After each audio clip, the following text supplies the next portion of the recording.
Hi guys, good day to all of you. I am now working on Isuzu L. The engine is 4HL1 and the problem is that upon driving on uphill, there was no power and the DPD light is blinking. So I'm about to start this cleaning of the exhaust system. DPD is a part of emission system that filters out the uh, carbon and makes it unpollutant. Before there was no technology like this, but for the purpose of emission, we can lessen the this technology can lessen the pollutants. Okay, so I'm going to show you guys that the DPD is blinking. Okay. Okay guys, here we are.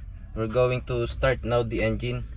First, make sure that your shifting lever of course is in neutral position, and for safety purposes, you have to be aware of brake and your clutch. Okay, so let's start.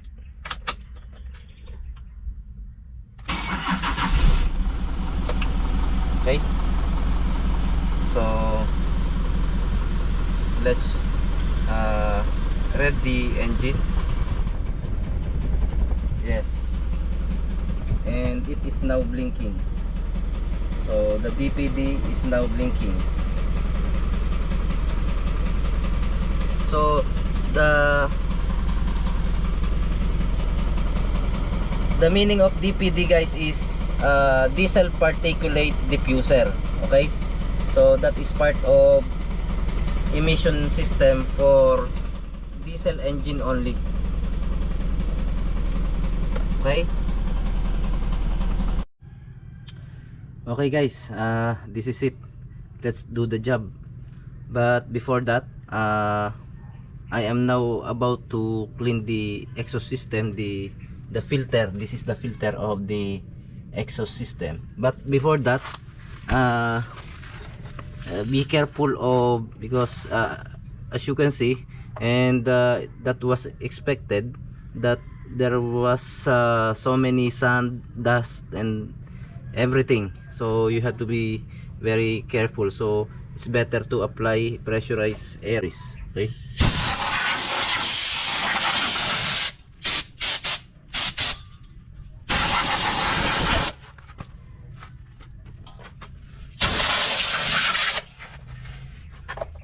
Next, prepare a penetrant, and using 14 mm flare nut wrench, we're going to lose the sensors of this emission system filter. Okay, let's get inside. Okay guys, so we're already here, and one sensor is located on the front of this filter housing, and the other one is at the top of this filter housing in the middle. So this is the one.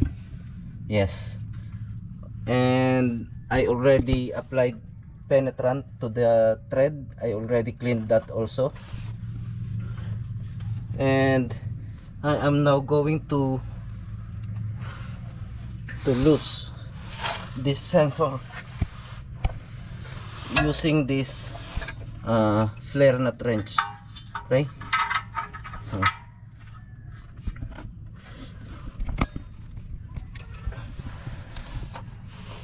yes, so this is the sensor.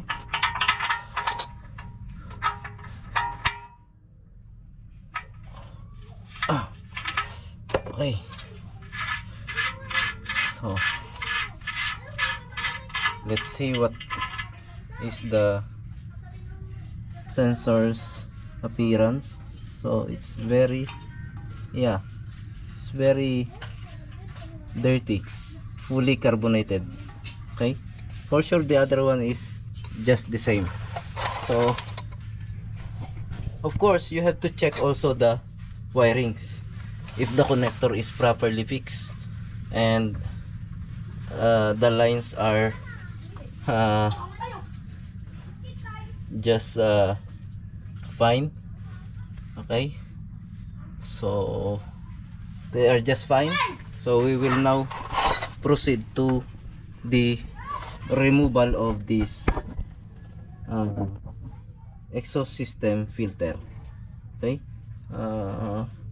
there are 4 bolts on the front and 2 bolts for the rear, and at the top there is also a bracket, and there was 2 14 mm bolts that we have to remove first. What else? Okay, and then after removing all that, we can now pull down the filter. Okay,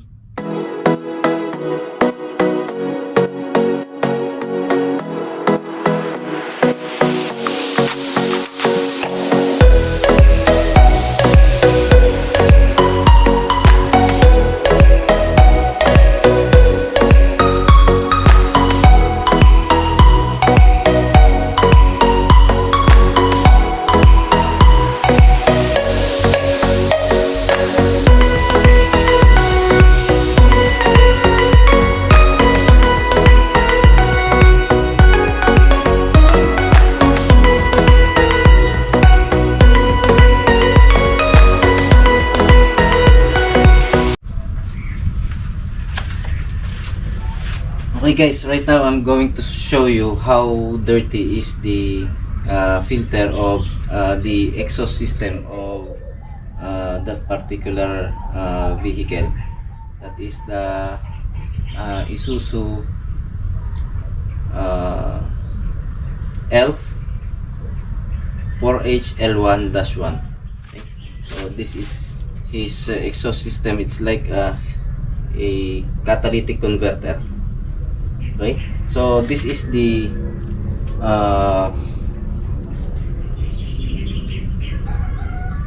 end portion of the catalytic converter. Okay, this is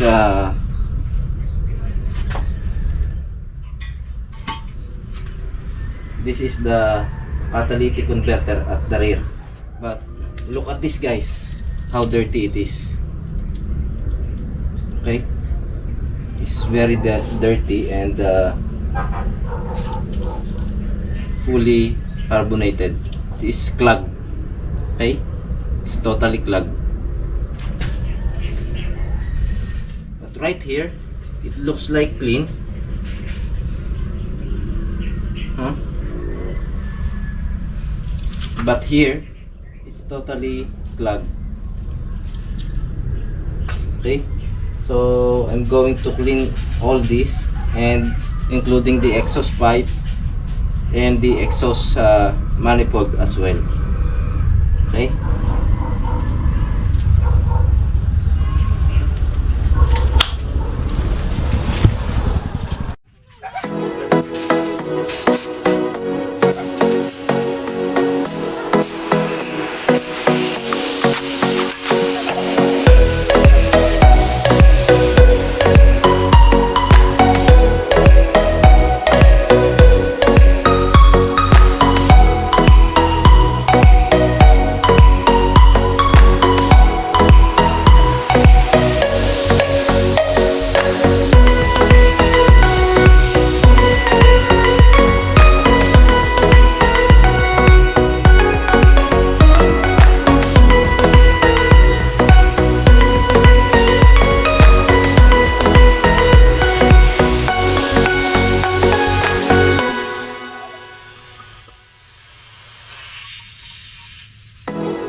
Okay guys, after the repair of our emission system, the DPD system now is normal. It's not blinking anymore. After the repair of our emission system, we must not forget the factors that affect our emission system, such as the air filter. Okay, so this air filter is totally clogged, as you can see. It's this worsen the intake system that makes the stoichiometric ratio become rich mixture. So that means uh, there was so much fuel than the air going inside to the engine during intake stroke. So that is because of a clogged air filter. Okay, so next, filter for diesel. This is the filter for the diesel fuel. Okay, uh, why this affects the emission system? When I open the drain plug, I saw many I saw water inside this filter. So mixing the water with the mixing water to the fuel is not good for the fuel system, and it affects the combustion upon power stroke. Okay, next, the engine oil. Okay, so it plays also the factor of this one, also plays one factor that affects the emission system. The engine oil is too dirty, as you can see. So it's uh, uh, the viscosity of the engine oil is not good anymore because it's too old and overused. So all the engine components are struggle to work. Okay, so it concerns also low power. So this one is this engine oil is also one factor that affects the power of this engine. Okay, so I already drained the engine oil, and now we have new engine oil here, going to fill this in this engine. Okay, and this is the oil filter, a new oil filter. Okay, it is C526. Okay, so okay guys, I already started the engine, and I'm gonna show you that the DPD is already off. It's not blinking anymore. Okay, so and the idling is normal. There was no erratic idling, and of course we already regenerate the DPD system. How? Simply just after the cleaning of the exhaust system, simply just press this button, DPD button. Okay, yes, that DPD button, just press that one once, just one press, and the regeneration process will begin. you only need to wait for this RPM to increase a little bit higher, and that means the regeneration process has started. But of course, make sure that if you have a 4x4 sign, you have to turn it off before pressing the DPD button. Okay, so but in this case, he has no switch for a 4x4 system. Okay, 4x4 manual, like that. You can see it on your panel. Okay, so this is not equipped with that switch, but this is 4x4. But the difference is that he doesn't have a switch for 4x4. This is semi-automatic transmission. Okay, so you don't need to press that one. So you only need to press this DPD button, and the regeneration process will begin. You only need to, after that increase of RPM, upon pressing this button, after 30 minutes you can turn off the engine, and that's finished, and you're already done.